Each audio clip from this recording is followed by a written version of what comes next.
சென்னை அண்ணா நகரை இரவில் பதறவிட்ட பெண்மணியின் ஆவேச காட்சிகள்தான் இவை.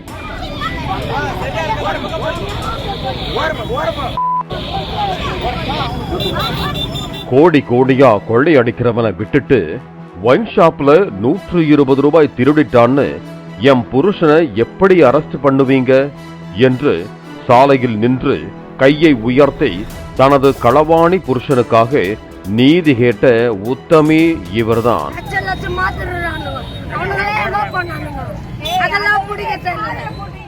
நீங்க கேட்கிற ஒவ்வொரு கேள்வியும் யாரையோ நறுக்குன்னு கேட்கிற மாதிரி இருக்கு. இந்த மீடியாக்காரங்க வேற வீடியோ எடுத்துக்கிட்டு இருக்காங்க, உங்களை ஒன்னும் செய்ய முடியல என்று அந்த பெண்ணின் மைண்ட் வாய்ஸில் சமாதான பேச்சுவார்த்தை நடத்தி கொண்டிருந்தனர் காவல்துறையினர்.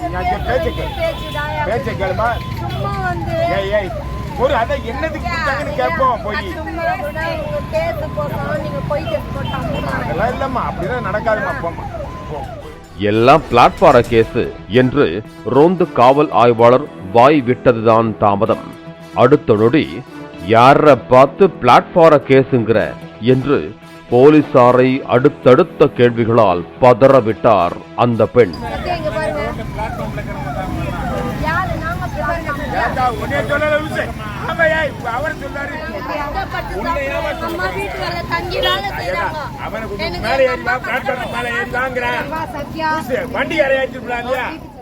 இந்த அளவுக்கு டிபி சத்திரம் போலீசார் அந்த பெண்ணிடம் அடக்கி வாசிக்க என்ன காரணம் என்று பார்த்தால், சற்று நேரத்திற்கு முன்பு அந்த பெண் செய்த சம்பவம் அப்படி.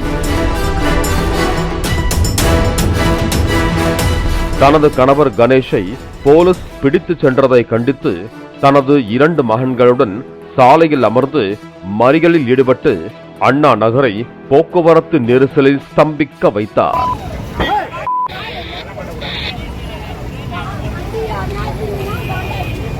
தன்னை ஒரு பப்ளிக் என்றும் பாதிக்கப்பட்டதாகவும் கூறி தனக்கு உதவ வாருங்கள், போலீஸை தட்டி கேளுங்கள் என்று கார்களையும் இருசக்கர வாகன ஓட்டிகளையும் கையால் அடித்து ஒன் விமன் ஆர்மியாக அட்டகாசம் செய்தார்.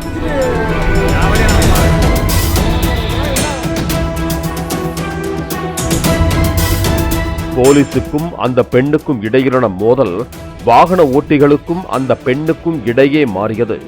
ஒரு கட்டத்தில் வாகன ஓட்டிகள் கை ஓங்கியதால் அந்த பெண் சாலையோரம் சென்றார்.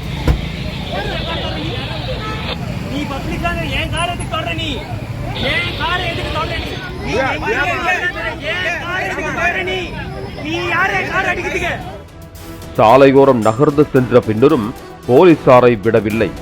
தன்னை சாலையில் இருந்து அப்புறப்படுத்த முயன்ற பெண்ணையும் தாக்கினார்.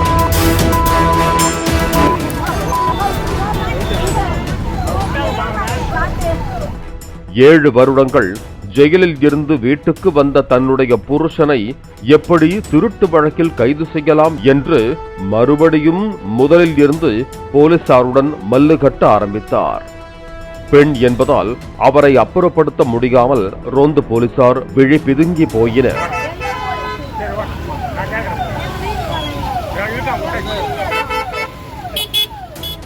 தகவலின் பேரில் சம்பவ இடத்திற்கு வந்த பெண் உதவி ஆய்வாளர் அவரது பாணியில் மிடுக்காக பேசி அந்த பெண்ணை சாந்தப்படுத்தினார்.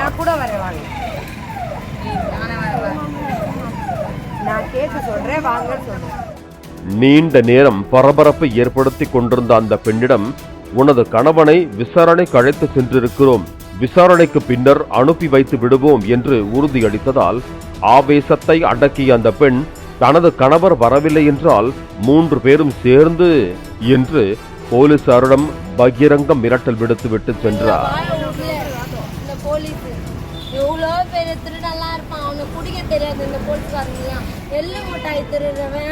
சரி போங்கம்மா போங்கம்மா.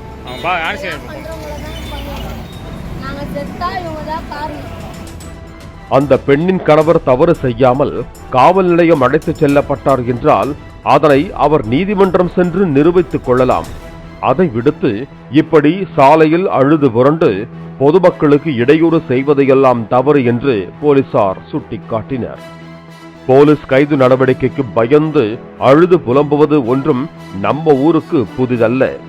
என்றாலும் தனி ஒரு பெண்ணாக சுமார் அரை மணி நேரத்திற்கு மேலாக தனது கணவருக்காக காவல்துறையினரை அவர் கலங்கடித்தார். இருந்தாலும் அவரின் 2 குழந்தைகளின் எதிர்காலம் கருதி பெண் செய்த அட்ராசிட்டிகளை பொறுத்து கொண்டு போலீசார் வழக்கு ஏதும் போடாமல் விடுவித்தனர். அவரால் பாதிக்கப்பட்ட வாகன ஓட்டிகளில் ஒருவர் புகார் அளித்தால் கூட நடவடிக்கை எடுக்கப்படும் என்று காவல்துறையினர் தெரிவித்தனர். 1000 காரணங்களை கூறி அலப்பறை செய்தாலும் தவறு யார் செய்தாலும் குற்றம். அந்த குற்றம் கேடு தரும்.